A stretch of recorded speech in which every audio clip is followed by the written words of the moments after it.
सो hi guys, कैसे हो आप लोग। उम्मीद करता हूँ कैसे अच्छे होंगे, स्वस्थ होंगे और मजे में होंगे, भरपूर क्लास कर रहे होंगे। चलिए आज का क्लास 12th से फिजिक्स का फर्स्ट चैप्टर है जो कि ऑब्जेक्टिव हम करने वाले हैं।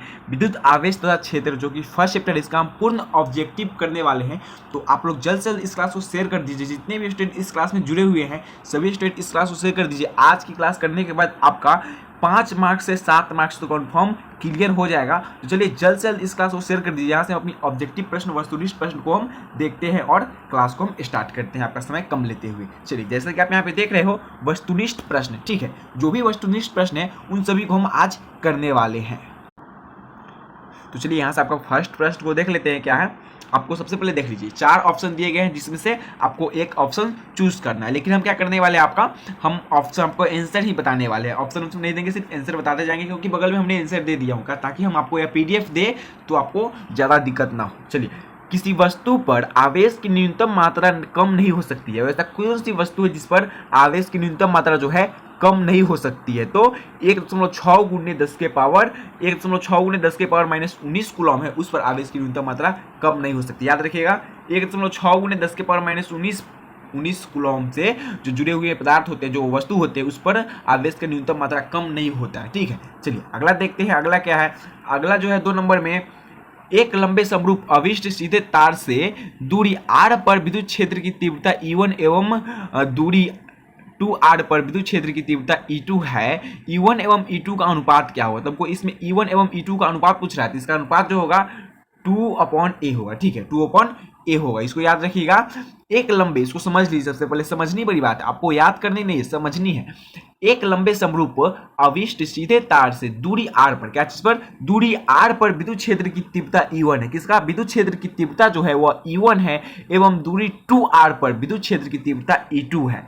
तब ये E1 एवं E2 का अनुपात पूछ रहा है, तो इसका होगा 2:1। E1 एवं E2 का अनुपात पूछ रहा है, तो इसका जो होता है फॉर्मूला टाइप होता है वो होता है E2/E1। ठीक है, E2/E1 जो होता है, इसी पर आप इसका मान रख दीजिएगा तो 2/1। इसे जो r से r है, r से r कट जाएगा, 1/2, 2/1 हो जाएगा। ठीक है, चलिए अगला देखते हैं। अगला जो प्रश्न है 3 नंबर, ज्यादा खास नहीं है लेकिन हम देख ही लेते हैं 3 नंबर में क्या है। 3 नंबर जो है, एक विद्युत द्विध्रुव के अक्ष पर r दूरी पर विद्युत क्षेत्र की तीव्रता E1 तथा लंब अर्ध रेखा पर r दूरी पर तीव्रता E2 है। E1 एवं E2 के बीच का कोण थीटा है। E1 एवं E2 एवं थीटा होंगे इसमें, जैसे कि इसमें E1 एवं E2 का अनुपात बताना है हमको और इसमें थीटा कितना होगा थीटा बताना है। तो सबसे पहले आप देख लीजिए, किसी विद्युत द्विध्रुव के अक्ष पर, कोई भी विद्युत द्विध्रुव है उसके अक्ष पर r दूरी पर विद्युत क्षेत्र की तीव्रता जो है E1 है। जो भी r दूरी की बात करें उसमें विद्युत क्षेत्र की तीव्रता E1 है। लंबाई अर्ध रेखा पर r दूरी पर जो है E2 है। ठीक है, एवं इसमें E2 है। तो हमको क्या करना है, इसमें E1 एवं E2 का अनुपात निकालना है और इसका थीटा का मान हमको बताना है। तो देखिए इसका जो होगा, आपको जब हम बोर्ड पर आएंगे तो आपको इसको हम बता देंगे अच्छे से समझाकर, लेकिन अभी देख लीजिए आप। इसका जो होगा, तो इसका जो मान होगा आपका A हो जाएगा 2:1।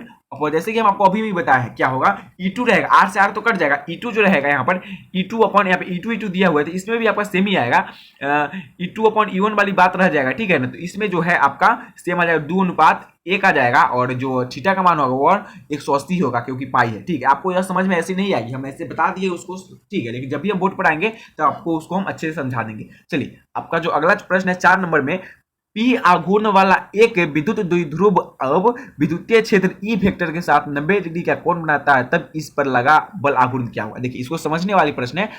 P वेक्टर आघूर्ण क्या है? P वेक्टर आघूर्ण वाला एक विद्युतीय द्विध्रुव विद्युतीय क्षेत्र E वेक्टर के साथ 90 डिग्री का कोण बनाता है, तब इस पर लगा आघूर्ण क्या होगा? जो इस पर लगा बल आघूर्ण है वह क्या होगा? जब भी आपको P vector into E vector दे देता है और 90 डिग्री की बात करता है तो आपका ऑप्शन ए हो जाएगा, P vector cross E vector. ठीक है, आप इसको याद रखिएगा, P vector cross E vector. इसी के मेल आपका एक और प्रश्न है जो कि इसके अगला ही है, 5वां, इसको देख लेते हैं। तो 5वां नंबर क्या है, दोनों सेम ही है, थोड़ी थोड़ी फर्क है। P वेक्टर आघूर्ण वाला एक विद्युतीय द्विध्रुव E वेक्टर जो कि बॉक्स में है E वेक्टर, ठीक है, E वेक्टर क्षेत्र के साथ 90 डिग्री का कोण बनाता है, तब इसका बल आघूर्ण, दोनों का हमको बल आघूर्ण बताना था। लेकिन क्या था, इसमें भी P आघूर्ण था, इसमें भी P वेक्टर था, इसमें भी E वेक्टर है। ठीक है, लेकिन क्या यह जो है बॉक्स में क्या है, यहाँ पर जो है बॉक्स में, और 90 डिग्री का कोण उसमें बनाना था और 90 डिग्री का ही कोण इसमें भी बनाना है। तो इसमें क्या होगा, जब बॉक्स में आ जाएगा तो PE होगा। आपको ये सिंबल देखकर याद रखना पड़ेगा, इतना तो आपको अपने से याद रखना पड़ेगा। तो इसका PE होगा। ठीक है, जब भी आपको बॉक्स वाला आ जाए जाए तो पी होगा, जब भी बॉक्स वाला नहीं है, सिर्फ पी वेक्टर आघूर्ण वाला है और ई वेक्टर आघूर्ण वाला है 90 डिग्री की बात करें तो हम क्या करेंगे, इसको लेंगे, ठीक है, पी क्रॉस ई वेक्टर। चलिए अगला देखते हैं क्या है। अगला जो है आपको 6 नंबर जो है, 6 नंबर भी उसी तरह का प्रश्न है। 6 नंबर में है पी आघूर्ण वाला द्विध्रुव अधिकतम बल आघूर्ण तब अनुभव करेगा पी वेक्टर जो बॉक्स में तथा ई वेक्टर के बीच का कोण होगा। तो जब भी हम देखें पी वेक्टर एवं ई वेक्टर की जब भी ऐसी बात आए, इस तरह का आपके सामने सिंबल आए, इस तरह की बात आए, पी वेक्टर चाहे यह बॉक्स में रहे ना रहे तो उस समय क्या होगा, 90 डिग्री का कोण बनेगा, ठीक है, 90 डिग्री याद रखिएगा, उस समय 90 डिग्री का कोण बनेगा जब भी ऐसी बात आती है पी वेक्टर आघूर्ण वाला द्विध्रुव अधिकतम बल आघूर्ण तब अनुभव करेगा पी वेक्टर तथा ई वेक्टर के बीच का कोण 90 डिग्री होगा, ठीक है। चलिए अगला देखते हैं, अगला प्रश्न क्या है। अगला जो है आपका यहाँ पर 7 नंबर प्रश्न है, एक वैद्युत द्विध्रुव के केंद्र से 100 सेंटीमीटर की दूरी पर दो बिंदु ए तथा बी स्थित है। ए अक्षीय बिंदु है जबकि बी निरक्षित बिंदु है। वैद्युत क्षेत्र की तीव्रता ए पर ई वेक्टर तब बी पर तीव्रता क्या होगा। तो जो बी पर तीव्रता पूछा है उसका होगा माइनस ई वेक्टर अपॉन दू, ठीक है, माइनस ई वेक्टर अपॉन दू जो है यही होगा। एक वैद्युत द्विध्रुव केंद्र से 100 सेंटीमीटर की दूरी पर दो बिंदु ए तथा बी स्थित है। ए अक्षीय बिंदु है जबकि बी निरक्षीय बिंदु है।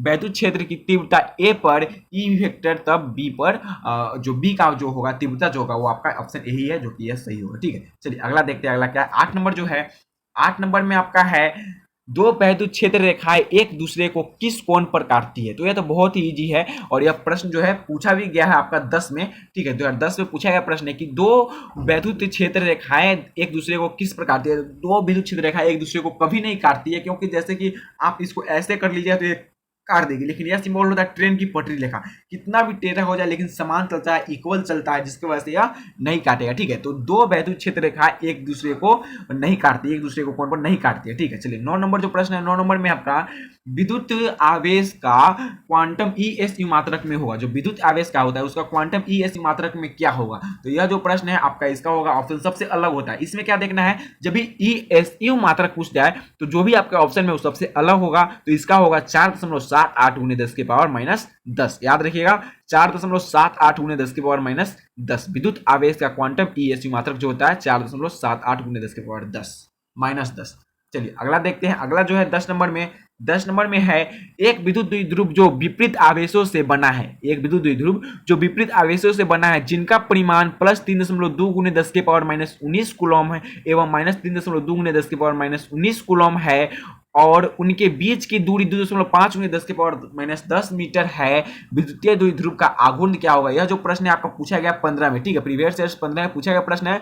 एक विद्युत द्विध्रुव जो है आपका यहाँ पे बता दिया गया है, जो कि पहला विद्युत द्विध्रुव का मान यहाँ पर दिया गया है, दूसरा का यहाँ पर दिया गया है और जो है उसका दूरी जो है डिस्टेंस यहाँ पर दे दिया है। जब हम तीनों को रखेंगे और इसका जब मान निकालेंगे, विद्युत द्विध्रुव आघूर्ण के फॉर्मूला पर रखेंगे और इसका मान निकालेंगे तो आपका ऑप्शन आ जाएगा बी 7.685 गुने 10 के पावर माइनस 29 कूलम मीटर, ठीक है। यहाँ पे कूलम मीटर है, सेंटीमीटर नहीं है, याद रखिएगा। जब भी इस तरह का एक कैपिटल एक स्मॉल में दिया है तो यह कूलम मीटर हो जाती है, ठीक है। तो यह कूलम मीटर है, याद रखिएगा। तो इसका जो होता है जब आप निकालिएगा तो आ जाएगा 7.68 गुने 10 के पावर 8 गुने 5 10 के पावर माइनस, यहाँ पे जो 29 है यही आपका आंसर हो जाएगा 7.685 गुने 10 के पावर माइनस 29 किलोमीटर। चलिए अगला देखते हैं, अगला जो प्रश्न है आपका क्या है 11 नंबर में। 11 नंबर जो है स्थिर विद्युतीय क्षेत्र होता है। जो स्थिर विद्युतीय क्षेत्र होता है वह क्या होता है। यह जो प्रश्न है 10 में और 11 में पूछा गया प्रश्न, ठीक है, 10 में और 11 में पूछा गया प्रश्न है स्थिर विद्युतीय क्षेत्र होता है। तो स्थिर विद्युतीय क्षेत्र हमेशा संरक्षित होता है। कब होता है, कैसा होता है, हमेशा संरक्षित होता है। स्थिर विद्युतीय क्षेत्र हमेशा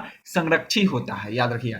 चलिए अगला देखते हैं, अगला जो प्रश्न है यह 12 नंबर है। 12 नंबर में क्या है, मूल बिंदु पर एक धन बिंदु आवेश Q स्थित है जबकि x बराबर 2 सेंटीमीटर पर एक बिंदु धन आवेश 2Q स्थित है। तो जब ऐसा प्रश्न है, मूल बिंदु पर एक धन बिंदु आवेश Q स्थित है, ठीक है, जबकि x बराबर 2 सेंटीमीटर पर एक बिंदु धन आवेश 2Q स्थित है, तो क्या होगा, इसका जो आवेश होगा, आवेश के बीच किसी बिंदु पर वैद्युत क्षेत्र की तीव्रता शून्य हो सकती है, ठीक है। तो किसी भी आवेश के बीच किसी बिंदु पर वैद्युत क्षेत्र की तीव्रता जो है वह शून्य हो सकती है। चलिए अगला देखते हैं, अगला जो प्रश्न है आपका यहाँ पर है 13 नंबर में। 13 नंबर बहुत ज्यादा इंपॉर्टेंट है आप सभी के लिए।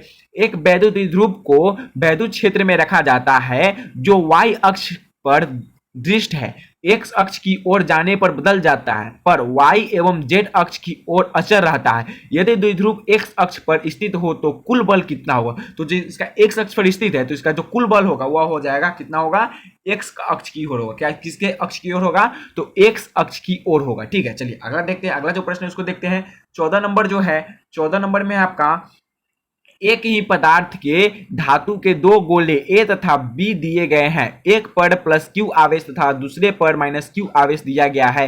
तो इसका जो होगा तो किसका मान जो है इसमें बढ़ेगा? जैसे कि एक पर माइनस है, जैसे कि दो है, ए है, हम है, आप है। ठीक है, तो हम है प्लस या आप है प्लस, या फिर हम सपोज दैट हम प्लस है आप माइनस। ठीक है, तो या फिर आप ही प्लस है हम ही माइनस है, तो आप ए हो हम बी है, तो इसमें से आप प्लस हो माइनस है, तो आप हमको दोगे ना? तो बिल्कुल आप हमको दोगे तो हम तो लेंगे ना, बी का द्रव्यमान, मेरा द्रव्यमान बढ़ेगा क्योंकि आपसे हम ले रहे हैं, हम ले रहे हैं। ठीक है, तो मेरा जो है माइनस में थे तो प्लस में भी आ रहे हैं हम, तो बी का द्रव्यमान जो है यहाँ पे बढ़ेगा। एक ही पदार्थ के जब भी दो धातु गोले हो और ए तथा बी दिए गए हो, एवरीथिंग कुछ भी होता है, ए भी नहीं है, ऐसा कुछ भी नहीं है, लेकिन एक्स वाई भी दिया हो और एक पर क्यू प्लस क्यू आवेश हो तथा दूसरे पर माइनस क्यू आवेश हो, तो बी का द्रव्यमान जो है वह बढ़ेगा। ठीक है, चलिए अगला देखते हैं। 15 नंबर जो है, 15 नंबर में इलेक्ट्रॉन का विशिष्ट आवेश क्या होता है? यह जो प्रश्न आपका 11 में पूछा गया प्रश्न है, 2011 में पूछा गया प्रश्न है कि इलेक्ट्रॉन का विशिष्ट आवेश क्या होगा? तो इलेक्ट्रॉन का जो विशिष्ट आवेश है वह होगा 1.8 × 10 के पावर 11 कूलम प्रति केजी। ठीक है, इलेक्ट्रॉन का विशिष्ट आवेश जो होता है 1.8 × 10 के पावर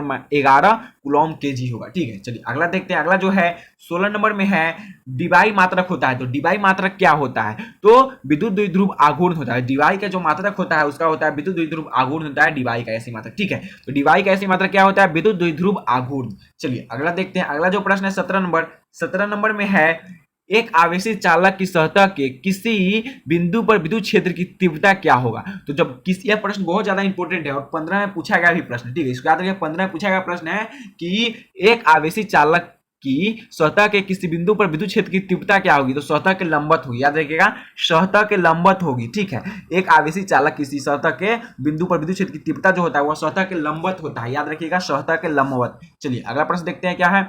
18 नंबर में क्या है? 18 नंबर जो है एक कूलम आवेश बराबर होता है। तो एक कूलम आवेश बराबर कितना होता है? यह जो है 11 में पूछा गया प्रश्न है 2011 में।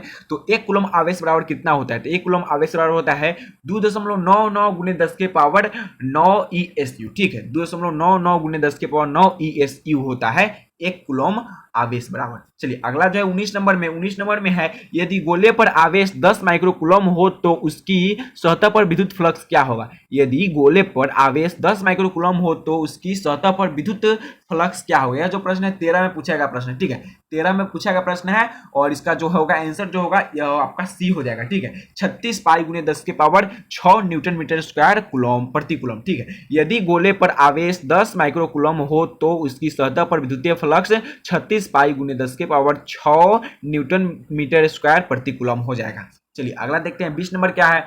20 नंबर जो है, 20 नंबर में आपका जो प्रश्न है, देखिए यह जो है धनात्मक पूछेगा। चित्र दर्शाता है कि दो आवेश Q1 और Q2 के कारण विद्युत क्षेत्र रेखाएं आवेश का बाहरी चिन्ह क्या होगा? तो इसका जो है बाहरी चिन्ह दोनों ऐसे है। ठीक है, ऐसे है, इसमें दिया गया है ऐसे ऐसे। ठीक है, और इनपुट है, इसमें इनपुट कर रहा है। ठीक है, इनपुट है, आ रहा है इसमें, तो इसका जो हो जाएगा, इसका आंसर हो जाएगा दोनों ऋणात्मक है। ठीक है, यह जो दोनों है दोनों ऋणात्मक है, याद रखिएगा, जब भी इस तरह का सिंबल चित्र है तो यह दोनों ऋणात्मक है। हम शॉर्ट में पढ़ा दे रहे हैं इसको क्योंकि आपको स्वयं अपने से करना है। चलिए अगला देखते हैं क्या है। 21 नंबर में है एक पिंड पर आवेश लिखा जाता है। जब भी एक पिंड पर आवेश लिखा जाता है Q बराबर Na लिखा जाता है तो इसमें E का मान दे दिया है 1.6 × 10 के पावर -19 कूलम, जहां N का मान हमको निकालना है। तो E का मान दे दिया गया है, N का मान हम रखेंगे तो इसका जो आंसर होगा आपका B हो जाएगा। 0 होगा, +-1 +-2 +-3 सोन टू अनंत तक जाएगा। ठीक है, अनंत तक जाएगा। एक पिंड पर आवेश लिखा जाता है Q बराबर Ne, तो E का मान दिया गया है, इसको जब निकालेंगे तो आपका आ जाएगा ऑप्शन जो बी जो है वही आंसर होगा। चलिए 22 नंबर जो है, 22 नंबर में है एक विद्युत क्षेत्र में एक द्विध्रुव को x अक्ष के समांतर रखा जाता है, द्विध्रुव बल क्या होगा? तो जब भी हम x अक्ष के समांतर रखेंगे और द्विध्रुव बल पूछेगा तो इसका हो जाएगा आपका x अक्ष के अनु हो जाएगा। ठीक है, x अक्ष के अनु हो जाएगा। एक विद्युत क्षेत्र में एक द्विध्रुव को x अक्ष के समांतर रखा जाता है तो द्विध्रुव पर बल जो लगता है वह x अक्ष के अनु लगता है, याद रखिएगा, x अक्ष के अनु लगता है। चलिए अगला देखते हैं क्या है 23 नंबर में। 23 नंबर जो है आपका एक विद्युत क्षेत्र में एक द्विध्रुव का आघूर्ण P बराबर पी वेक्टर बराबर पी आई कैप है, इस पर लगता बल आघूर्ण होगा। जब भी आपको पूछे एक विद्युत क्षेत्र में एक द्विध्रुव का आघूर्ण पी वेक्टर बराबर पी आई कैप है, इस पर लगा बल आघूर्ण क्या होगा? तो इस पर लगा बल आघूर्ण जो है वह जेड अक्ष की ओर होगा। कहाँ होगा? जेड अक्ष की ओर होगा। और यहाँ से कुछ न्यूमेरिकल प्रश्न आ रही है, उसके बाद फिर हमको वैसा ही प्रश्न मिल जाएगा जैसा हम करने वाले हैं। तो चलिए क्या है, एक्स अक्ष पर x बराबर 0 पर q तथा x बराबर a पर 2q आरेख है, e का मान शून्य होगा। तो e का मान जब भी शून्य हो तो इसका हो जाएगा आपका ऑप्शन सी, x बराबर x ग्रेट 0। ठीक है, x ग्रेट 0 हो जाएगा। आज की क्लास में हम 25 ही प्रश्न करने वाले हैं। चलिए 25वां देख लेते हैं क्या है, उसके बाद हम अगला क्लास में करेंगे बहुत ज्यादा प्रश्न, क्योंकि 80 प्रश्न करनी है। ठीक है, x अक्ष पर x बराबर 0 पर q तथा x बराबर a पर 2q आवेश रखे हैं। आवेश q से n1 तथा आवेश 2q से n2 क्षेत्र रेखाएं निकलती है, तब n1 अपॉन n2 होगी। तो इसका जो होगा 1/2 हो जाएगा। ठीक है, 1/2 हो जाएगा। चलिए आज की क्लास में हम 25 ही प्रश्न करने वाले हैं, और मैं बताना चाहूँगी यह क्लास ज़्यादा मजेदार नहीं रही है, मैं मानता हूँ। और चलिए हम मिलेंगे नेक्स्ट क्लास में, तब तक आप लोग बने रहिएगा। जो भी सर क्लास देंगे सर क्लास करते हैं। चलिए बाय।